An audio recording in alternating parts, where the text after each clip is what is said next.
ಸ್ನೇಹಿತರೆ, ಏನೋ ಒಂದು ವಿಚಿತ್ರ ವಾಸನೆ ಮತ್ತು ಅನುಮಾನ ಬಂದು ವಾಷಿಂಗ್ ಮಷಿನ್ ಒಳಗೆ ನೋಡಿದ ಅಧಿಕಾರಿಗಳು 10 ಹೆಜ್ಜೆ ಹಿಂದಕ್ಕೆ ಹೋಗ್ತಾರೆ. ಸ್ನೇಹಿತರೆ, ನಮ್ಮ ಭಾರತ ದೇಶದ ತಮಿಳುನಾಡು ರಾಜ್ಯದಲ್ಲಿ ನಡೆದಿರುವ ಈ ಘಟನೆ ಎಲ್ಲರ ನಿದ್ದೆಗೆಡಿಸಿದೆ. ಎಲ್ಲರಿಗೂ ನನ್ನದೊಂದು ವಿನಂತಿ, ವಿಡಿಯೋ ಇಂಟ್ರೆಸ್ಟಿಂಗ್ ಆಗಿದೆ, ದಯವಿಟ್ಟು ಯಾರು ವಿಡಿಯೋನ ಸ್ಕಿಪ್ ಮಾಡಬೇಡಿ, ಪೂರ್ತಿ ನೋಡಿ. ಸ್ನೇಹಿತರೆ, ಈ ಒಂದು ವಿಚಿತ್ರ ಮತ್ತು ಎದೆ ಜಲ್ಲನಿಸುವಂತಹ ಸಂಗತಿ ನಡೆದಿರೋದು ತಮಿಳುನಾಡು ರಾಜ್ಯದ ತಿರುನಲ್ವೆಲ್ಲಿ ನಗರದಲ್ಲೇ. ತಿರುನಲ್ವೆಲ್ಲಿ ನಗರ ಅತಿ ಹೆಚ್ಚು ದೇವಸ್ಥಾನ ಹೊಂದಿರುವ ಭಾರತ ದೇಶದ ನಗರಗಳಲ್ಲಿ ಒಂದು ಕೂಡ ಹೌದು. ಪ್ರತಿದಿನ ಲಕ್ಷಾಂತರ ಸಂಖ್ಯೆಯಲ್ಲಿ ಈ ದೇವಸ್ಥಾನಗಳಿಗೆ ಭಕ್ತಾದಿಗಳು ಬರ್ತಾರೆ. ಇದೇ ತಿರುನಲ್ವೆಲ್ಲಿ ನಗರದಲ್ಲಿ ನೆಲೆಸಿರುವ ಒಂದು ಪುಟ್ಟ ಕುಟುಂಬ, ವಿಘ್ನೇಶ್, ರಮ್ಯಾ, ಇಬ್ಬರು ಗಂಡ ಹೆಂಡತಿ. ಇವರ ಏಕೈಕ ಸುಪುತ್ರ ಸಂಜಯ್. ಸ್ನೇಹಿತರೆ, ಈ ಸಂಜಯ್ನ ವಯಸ್ಸು ಕೇವಲ 3 ವರ್ಷ. ಈ ಸಂಜಯ್ ಎಷ್ಟು ಚೂಟಿ ಇದ್ದ ಅಂದರೆ, ಇವರು ನೆಲೆಸಿದ್ದ ಏರಿಯಾದಲ್ಲಿ ಪ್ರತಿಯೊಬ್ಬರು ಕೂಡ ಸಂಜಯ್ ಬಾಲಕನನ್ನು ತುಂಬ ಚೆನ್ನಾಗಿ ಮಾತನಾಡಿಸ್ತಾ ಇದ್ರು. ಸಾಕಷ್ಟು ಜನ ಮನೆಗೆ ಕರ್ಕೊಂಡು ಹೋಗಿ ಆಟ ಆಡಿಸಿ, ಊಟ ಮಾಡಿಸಿ ಮತ್ತೆ ಮನೆಗೆ ವಾಪಸ್ ತಂದು ಬಿಡ್ತಾ ಇದ್ರು. ಈ ಸಂಜಯ್ ಪುಟ್ಟ ಬಾಲಕ ಅಂದ್ರೆ ಏರಿಯಾದಲ್ಲಿರುವ ಪ್ರತಿಯೊಬ್ಬರಿಗೂ ತುಂಬಾ ಇಷ್ಟ. ತನ್ನ ಮನೆಯಲ್ಲಿ ಇರುವುದಕ್ಕಿಂತ ಸಂಜಯ್ ಅಕ್ಕಪಕ್ಕದ ಮನೆಯಲ್ಲಿ ಇರೋದೇ ತುಂಬಾ ಹೆಚ್ಚು. ವಿಘ್ನೇಶ್ ಅವರ ಕುಟುಂಬ ತುಂಬಾ ಖುಷಿಯಿಂದ ಇರುತ್ತೆ. ಒಂದು ದಿನ ಏನಾಗುತ್ತೆ ಅಂದ್ರೆ, ಸಂಜಯ್ ಆಟ ಆಡೋದಕ್ಕೆ ಹೊರಗಡೆ ಹೋಗ್ತಾನೆ. ತನ್ನ ಚೋಟ ಸ್ನೇಹಿತರ ಜೊತೆ ಕ್ರಿಕೆಟ್ ಆಡೋದಕ್ಕೆ ಹೋಗಿ ಬರ್ತೇನೆ ಅಂತ ಅಮ್ಮನಿಗೆ ಹೇಳ್ತಾನೆ. ಹುಷಾರಾಗಿ ಹೋಗಿ, ಹುಷಾರಾಗಿ ಬಾ, ತುಂಬಾ ಸ್ಟ್ರೆಸ್ ಮಾಡ್ಕೋಬೇಡ, ಬೇಗ ಮನೆಗೆ ಬಂದ್ಬಿಡು ಅಂತ ಹೇಳ್ತಾರೆ. ಕ್ರಿಕೆಟ್ ಆಡೋದಕ್ಕೆ ಬೆಳಗ್ಗೆ ಹೋದ ಸಂಜಯ್ ಮಧ್ಯಾಹ್ನದ ಊಟಕ್ಕೆ ಬರಲ್ಲ. ತಾಯಿ ಕಾಯುತ್ತಾ ಇರ್ತಾಳೆ. ಬಹುಶಃ ಇಲ್ಲ ಯಾರದೋ ಮನೆಗೆ ಹೋಗಿರ್ತಾನೆ, ಬರ್ತಾನೆ ಅಂತ ಸುಮ್ಮನಾಗ್ತಾಳೆ. ಸಂಜೆ ಆದ್ರೂ ಮನೆಗೆ ವಾಪಸ್ ಬರಲ್ಲ. ತಕ್ಷಣ ಗಂಡನಿಗೆ ಕರೆ ಮಾಡ್ತಾಳೆ. ನಮ್ಮ ಮಗ ಸಂಜಯ್ ಬೆಳಗ್ಗೆ ಆಟ ಆಡೋಕೆ ಹೋಗಿದ್ದು ಇನ್ನೂ ಮನೆಗೆ ಬಂದಿಲ್ಲ, ನನಗೆ ಸ್ವಲ್ಪ ಹೆದರಿಕೆ ಆಗ್ತಾ ಇದೆ, ನೀವು ಬೇಗ ಬನ್ನಿ. ಕರೆ ಮಾಡಿದ ಕೇವಲ 20 ನಿಮಿಷದಲ್ಲಿ ಗಂಡ ಆಫೀಸಿಂದ ಮನೆಗೆ ಓಡೋಡಿ ಬರ್ತಾನೆ. ಏರಿಯಾದಲ್ಲಿ ಇರುವ ಎಲ್ಲರ ಮನೆಗೆ ಹೋಗಿ ಹುಡುಕಲು ಶುರು ಮಾಡ್ತಾರೆ. ಆದರೂ ಸಂಜಯ್ ಎಲ್ಲೂ ಕಾಣಲ್ಲ. ನೆರೆ ಮನೆಯವರಿಗೂ ಕೂಡ ಸಂಜಯ್ ತುಂಬಾ ಚಿರಪರಿಚಿತ. ಹಾಗಾಗಿ ಸಾಕಷ್ಟು ನೆರೆ ಮನೆಯವರು ಕೂಡ ಸಂಜಯನ್ನು ಹುಡುಕಲು ಶುರು ಮಾಡ್ತಾರೆ. ರಾತ್ರಿ ಆಗುತ್ತೆ, ಯಾವುದೇ ಸುಳಿವು ಸಿಗಲ್ಲ. ಸಂಜಯನ್ನು ಕ್ರಿಕೆಟ್ ಆಡೋಕೆ ಕರ್ಕೊಂಡು ಹೋಗಿದ್ದ ಮಕ್ಕಳನ್ನು ತಂದೆ ತಾಯಿ ವಿಚಾರಿಸ್ತಾರೆ. ಆ ಮಕ್ಕಳು ಹೇಳ್ತಾರೆ, ಸಂಜಯ್ ಮಧ್ಯಾಹ್ನದ ತನಕ ನಮ್ಮ ಜೊತೆನೆ ಕ್ರಿಕೆಟ್ ಆಡ್ತಾ ಇದ್ದ, ನನಗೆ ಹೊಟ್ಟೆ ಹಸಿವಾಗ್ತಾ ಇದೆ, ನಾನು ಮನೆಗೆ ಹೋಗ್ತೇನೆ ಅಂತ ಹೇಳಿ ಹೊರಟು ಹೋದ. ನಾವೆಲ್ಲ ಮತ್ತೆ ಕ್ರಿಕೆಟ್ ಆಡಲು ಶುರು ಮಾಡಿದ್ವಿ. ಸಂಜಯ್ ಬಗ್ಗೆ ನಮಗೆ ಯಾವುದೇ ಬೇರೆ ಮಾಹಿತಿ ಗೊತ್ತಿಲ್ಲ ಅಂತ ಹೇಳ್ತಾರೆ. ಬೇರೆ ದಾರಿ ಇಲ್ಲದೆ ಸಂಜಯ್ನ ತಂದೆ ತಾಯಿ ಪೊಲೀಸ್ ಸ್ಟೇಷನ್ಗೆ ಹೋಗಿ ಕಂಪ್ಲೇಂಟ್ ಕೊಡ್ತಾರೆ. ಬೆಳಗಿಂದ ಏನೆಲ್ಲ ಆಯಿತು ಎಲ್ಲ ಪೊಲೀಸ್ ಅಧಿಕಾರಿಗಳಿಗೆ ತಿಳಿಸ್ತಾರೆ. ಪೊಲೀಸ್ ಕಂಪ್ಲೇಂಟ್ ಕೊಟ್ಟ ಕೆಲವೇ ನಿಮಿಷಗಳಲ್ಲಿ ಪೊಲೀಸ್ ಅಧಿಕಾರಿಗಳು ತನಿಖೆ ಆರಂಭ ಮಾಡಿಬಿಡ್ತಾರೆ. ಏರಿಯಾದಲ್ಲಿ ಇದ್ದ ಎಲ್ಲರ ಮನೆಗೆ ಪೊಲೀಸ್ ಅಧಿಕಾರಿಗಳು ವಿಸಿಟ್ ಕೊಡ್ತಾರೆ ಮತ್ತು ವಿಚಾರಣೆ ಮಾಡ್ತಾರೆ.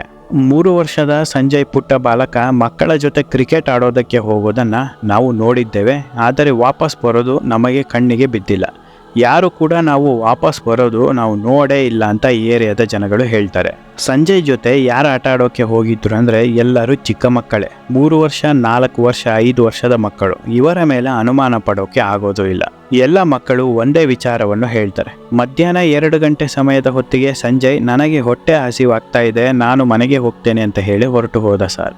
ಮನೆಯಿಂದ ಸಂಜಯ್ ಆಟ ಆಡೋಕೆ ಹೋಗಿದ್ದ ಕ್ರಿಕೆಟ್ ಮೈದಾನ ಕೇವಲ 350 ಮೀಟರ್ ದೂರ ಇದೆ. ಈ 350 ಮೀಟರ್ ದೂರದಲ್ಲಿ ಸಂಜಯ್ಗೆ ಏನೋ ಒಂದು ಸಮಸ್ಯೆ ಆಗಿದೆ. ಸುತ್ತಮುತ್ತ ಯಾವುದಾದ್ರೂ CCTV ಫುಟೇಜ್ ಸಿಗುತ್ತಾ ಅಂತ ಹುಡುಕಾಟ ಶುರು ಮಾಡ್ತಾರೆ ಅಧಿಕಾರಿಗಳು. ಸಂಜಯ್ ತನ್ನ ಮನೆಯ ರಸ್ತೆಯಲ್ಲಿ ನಡೆದುಕೊಂಡು ಎಂಟ್ರಿ ಆಗುತ್ತಾ ಇರೋದು ಒಂದು ಮನೆಯ CCTV ದೃಶ್ಯದಲ್ಲಿ ಕಂಡುಬರುತ್ತೆ.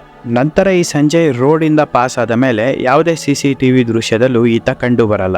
ಅಲ್ಲಿಗೆ ಪೊಲೀಸ್ ಅಧಿಕಾರಿಗಳಿಗೆ ಕನ್ಫರ್ಮ್ ಆಗಿದೆ, ಮನೆಯ ರಸ್ತೆಯಲ್ಲಿ ಸಂಜಯ್ ಬಾಲಕನಿಗೆ ಏನೋ ಒಂದು ಸಮಸ್ಯೆ ಆಗಿದೆ. ಇನ್ವೆಸ್ಟಿಗೇಷನ್ ಮಾಡುವಾಗ ಪೊಲೀಸ್ ಅಧಿಕಾರಿಗಳಿಗೆ ಮತ್ತೊಂದು ಮಾಹಿತಿ ಸಿಗುತ್ತೆ. ಅದೇನಪ್ಪಾ ಅಂದ್ರೆ, ಸಂಜಯ್ನ ತಂದೆ ತಾಯಿ ತಮ್ಮ ಸಂಬಂಧಿಕರ ಹತ್ತಿರ ಕೆಲವು ತಿಂಗಳ ಹಿಂದೆ ದೊಡ್ಡ ಮಟ್ಟದಲ್ಲಿ ಪ್ರಾಪರ್ಟಿ ವಿಚಾರವಾಗಿ ಗಲಾಟೆ ಮಾಡಿಕೊಂಡಿದ್ರು. ಪೊಲೀಸ್ ಅಧಿಕಾರಿಗಳು ತಂದೆ ತಾಯಿಗೆ ಕೇಳ್ತಾರೆ, ನೀವು ಗಲಾಟೆ ಮಾಡಿಕೊಂಡಿದ್ರಲ್ಲ, ಅವರು ಯಾವ ಊರಲ್ಲಿದ್ದಾರೆ, ಇದೇ ಊರ ಅಥವಾ ಬೇರೆ ಊರ ಅಂತ. ಅದಕ್ಕೆ ವಿಘ್ನೇಶ್ ಹೇಳ್ತಾನೆ, ನಮ್ಮ ಮನೆಯ ಮುಂದೆ ಒಂದು ರಸ್ತೆ ಇದೆ ಅಲ್ವಾ, ಆ ರಸ್ತೆಯ ಮೊದಲ ಮನೆ ಅವರದ್ದು ಅಂತ. ಪೊಲೀಸ್ ಅಧಿಕಾರಿಗಳು 1 ಸೆಕೆಂಡ್ ಕೂಡ ಸಮಯ ವ್ಯರ್ಥ ಮಾಡದೆ ಆ ಮನೆಗೆ ಹೋಗಿ ಸರ್ಚಿಂಗ್ ಶುರು ಮಾಡ್ತಾರೆ. ಮನೆಯನ್ನು ಜಾಲಾಡ್ತಾರೆ, ಆದರೆ ಯಾವುದೇ ಸುಳಿವು ಸಿಗಲ್ಲ. ಮನೆಯಿಂದ ಇನ್ನೇನು ಹೊರಗಡೆ ಬರಬೇಕು ಅನ್ನುವಷ್ಟರಲ್ಲಿ ಅಧಿಕಾರಿಗಳಿಗೆ ಬಾತ್ರೂಮಿಂದ ಒಂದು ವಿಚಿತ್ರ ಮತ್ತು ಕೆಟ್ಟ ವಾಸನೆ ಬರುತ್ತೆ. ಬಾತ್ರೂಮ್ ಒಳಗೆ ನೋಡಿದ ಅಧಿಕಾರಿಗಳಿಗೆ ಏನು ಕಾಣೋದಿಲ್ಲ, ಆದರೆ ವಾಸನೆ ಬೇರೆ ಬರ್ತಿರುತ್ತೆ. ಬಾತ್ರೂಮ್ ಒಳಗೆ ಇದ್ದ ವಾಷಿಂಗ್ ಮಿಷನ್ ಬಾಗಿಲು ತೆರೆದು ನೋಡಿದ ಅಧಿಕಾರಿಗಳು ಮನೆಯಿಂದ ಹೊರಗಡೆ ಓಡೋಡಿ ಬಂದ್ಬಿಡ್ತಾರೆ. ಯಾಕಪ್ಪ ಅಂದರೆ ವಾಷಿಂಗ್ ಮಿಷಿನ್ ಒಳಗಡೆ ಆ ರೀತಿಯ ಒಂದು ದೃಶ್ಯ ಇರುತ್ತೆ ಮತ್ತು ವಾಸನೆ ತಡಿಲಾರದೆ ಎಲ್ಲ ಅಧಿಕಾರಿಗಳು ಹೊರಗಡೆ ಬರ್ತಾರೆ. ಸ್ನೇಹಿತರೆ, ವಾಷಿಂಗ್ ಮಿಷನ್ ಒಳಗೆ ಇತ್ತು 3 ವರ್ಷದ ಸಂಜಯ್ ಮೃತದೇಹ. ಇದೇ ತಿಂಗಳು 9ನೇ ತಾರೀಕು ನಡೆದ ಈ ಘಟನೆ ತಡವಾಗಿ ಬೆಳಕಿಗೆ ಬಂದಿದೆ. ನೀವು ಗೂಗಲ್ಗೆ ಹೋಗಿ ಕೇಸ್ ಬಗ್ಗೆ ಸರ್ಚ್ ಮಾಡಿದರೆ 100ಕ್ಕೂ ಹೆಚ್ಚು ನ್ಯೂಸ್ ಪೇಪರ್ ಆರ್ಟಿಕಲ್ ಲಿಂಕ್ ಸಿಗುತ್ತೆ, ನೀವು ಕೂಡ ಓದಬಹುದು. ಸ್ನೇಹಿತರೆ, ಸಂಜಯ್ 3 ವರ್ಷದ ಬಾಲಕ. ಆಟ ಆಡಿ ಮನೆಗೆ ವಾಪಸ್ ಬರುವಾಗ 38 ವರ್ಷದ ತಂಗಮಾಲ್ ಎಂಬುವ ಮಹಿಳೆ ಸಂಜಯ್ಗೆ ಚಾಕ್ಲೇಟ್ ಕೊಡಿಸುವ ನೆಪದಲ್ಲಿ ಮನೆ ಒಳಗೆ ಕರೆದು ಬರ್ಬರವಾಗಿ ಹತ್ಯೆ ಮಾಡಿ ಏನು ಮಾಡಬೇಕು ಅಂತ ಗೊತ್ತಾಗದೆ ವಾಷಿಂಗ್ ಮಿಷನ್ ಒಳಗೆ ಸಂಜಯ್ನ ಮೃತದೇಹ ಇಡ್ತಾಳೆ. ಅಧಿಕಾರಿಗಳು ಹೇಳ್ತಾರೆ, ಈ ರೀತಿಯ ಒಂದು ಭಯಂಕರ ಘಟನೆ ನಾವು ಎಲ್ಲೂ ನೋಡಿಲ್ಲ ಅಂತ. ವಿಘ್ನೇಶ್ ಮತ್ತು ರಮ್ಯ ಮೇಲೆ ಇದ್ದ ಸಿಟ್ಟನ್ನು ಸಂಜಯ್ ಕೊಲೆ ಮುಖಾಂತರ ತೀರಿಸಿಕೊಂಡಿದ್ದು ನಿಜವಾಗಿಯೂ ಖಂಡನೀಯ. ಈ ಘಟನೆ ಬಗ್ಗೆ ತಿಳಿದ ಸಾರ್ವಜನಿಕರು ಕೊಲೆ ಮಾಡಿದವರಿಗೆ ಕಠಿಣ ಶಿಕ್ಷೆ ಕೊಡಬೇಕು ಅಂತ ಆಗ್ರಹಿಸಿದ್ದಾರೆ. ಸ್ನೇಹಿತರೆ, ಇದು ಒಂದೇ ಘಟನೆ ಅಲ್ಲ, ಇದೇ ರೀತಿಯ ಭಯಂಕರವಾದ ಘಟನೆಗಳು ಭಾರತ ದೇಶದಲ್ಲಿ ನಡೆಯುತ್ತಾನೆ ಇರುತ್ತೆ. ಆಟ ಆಡೋಕೆ ಹೋದ ಮಕ್ಕಳನ್ನು ಕಿಡ್ನಾಪ್ ಮಾಡ್ತಾರೆ, ಯಾರೋ ಕೊಲೆ ಮಾಡ್ತಾರೆ. ಇಂಥ ಸಮಯದಲ್ಲಿ ಈ ಮಕ್ಕಳನ್ನು ಕಾಪಾಡೋಕೆ ಯಾರು ಕೂಡ ಮುಂದೆ ಬರಲ್ಲ. ಸ್ನೇಹಿತರೆ, ಇನ್ವೆಸ್ಟಿಗೇಷನ್ ರಿಪೋರ್ಟ್ ಹೇಳುತ್ತೆ 2022ನೇ ಇಸ್ವಿಯಲ್ಲಿ 83,000 ಪುಟ್ಟ ಮಕ್ಕಳು ಕಣ್ಮರೆಯಾಗಿದ್ದಾರೆ. ಮತ್ತೊಂದು ಕಡೆ 1,07,000 ಮಕ್ಕಳು ಕಿಡ್ನಾಪ್ ಆಗಿದ್ದಾರೆ. ಹೀಗೆ ಕಿಡ್ನಾಪ್ ಆಗಿರುವ ಮಕ್ಕಳಲ್ಲಿ 81.4% ಹೆಣ್ಣು ಮಕ್ಕಳೇ ಕಳೆದು ಹೋಗಿರೋದು. ಸ್ನೇಹಿತರೆ, ನಿಮ್ಮ ಮನೆಯಲ್ಲೂ ಕೂಡ ಸಣ್ಣ ಮಕ್ಕಳಿದ್ದಾರಾ? ಅವರನ್ನು ಸುರಕ್ಷಿತವಾಗಿ ನೋಡಿಕೊಳ್ಳುವ ಜವಾಬ್ದಾರಿ ನಿಮ್ಮದೇ ಆಗಿರುತ್ತೆ, ಬೇರೆ ಯಾರು ಕೂಡ ಬರಲ್ಲ. ಮಕ್ಕಳನ್ನು ಸುರಕ್ಷಿತವಾಗಿ ಯಾವುದೇ ಅಪಾಯ ಅವರ ಹತ್ತಿರ ಬರದಂತೆ ಕಾಪಾಡಿಕೊಳ್ಳಲು ಒಂದು ಉಪಾಯ ಇದೆ. ಸ್ನೇಹಿತರೆ, ಮಾರುಕಟ್ಟೆಯಲ್ಲಿ ಹೊಸ ರೀತಿಯ ಮಕ್ಕಳ ವಾಚ್ಗಳು ಬಂದಿದೆ. ಇದು ಅತಿ ಕಡಿಮೆ ಬೆಲೆ ₹5,000 ಒಳಗೆ ನಿಮಗೆ ಸಿಗುತ್ತೆ. ಈ ವಾಚಲ್ಲಿ ಇನ್ಬಿಲ್ಟ್ ಕ್ಯಾಮೆರಾ ಮತ್ತು GPS ಟ್ರ್ಯಾಕಿಂಗ್ ಇದೆ. ಮಕ್ಕಳು ಏನು ಮಾಡ್ತಾ ಇದ್ದಾರೆ, ಯಾರ ಹತ್ರ ಮಾತಾಡ್ತಾ ಇದ್ದಾರೆ, ಅವರು ಅಪಾಯದಲ್ಲಿ ಇದ್ದಾರಾ ಎಂಬುವ ಎಲ್ಲ ಮಾಹಿತಿ ಈ ವಾಚಿಂದ ಗೊತ್ತಾಗುತ್ತೆ.